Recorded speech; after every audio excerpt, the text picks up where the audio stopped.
சென்னை மாநகராட்சி பட்ஜெட் மீதான விவாதத்தில் 100க்கும் மேற்பட்ட கவுன்சிலர்கள் பங்கேற்கவில்லை. இது தொடர்பான மேலும் விவரங்களை செய்தியாளர் ராமச்சந்திரன் வழங்கிட கேட்கலாம். ராமச்சந்திரன், வணக்கம். இது தொடர்பான கூடுதல் தகவல்.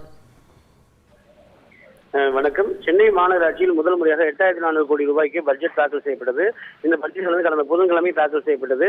இதற்கான அந்த பட்ஜெட் மீதான விவாதம் இன்று நடைபெறும் என்றும் ஏற்கனவே அறிவிக்கப்பட்டது. சரியாக 10 மணிக்கு துவங்கியும் பட்ஜெட் மீதான விவாதத்திற்கு சென்னை மாநகராட்சி மேயர் திருமதி பிரியாராஜன் உள்ளிட்ட கவுன்சிலர்கள் வருகிறார்கள். சரியாக 10 மணிக்கு துவங்கியும் 87 பேர் மட்டுமே பங்கேற்றனர். கிட்டத்தட்ட 100க்கும் மேற்பட்ட கவுன்சிலர்கள் பங்கேற்கவில்லை. இந்த சென்னை மாநகராட்சி பட்ஜெட் மீதான விவாதத்தில் பங்கேற்பதில் பெரும்பாலான கவுன்சிலர்கள் ஆர்வம் காட்டவில்லை. இன்றைய பட்ஜெட் மீதான விவாதத்தில் கிட்டத்தட்ட 35 பேர் கட்சி வாரியாக பேசுகின்றனர். இந்த பொறுப்பான ஒரு கூட்டத்தில், மாமன்ற கூட்டத்தில் யாரும் பங்கேற்காதது அதிர்ச்சியை ஏற்படுத்தியுள்ளது. நன்றி ராமச்சந்திரன்.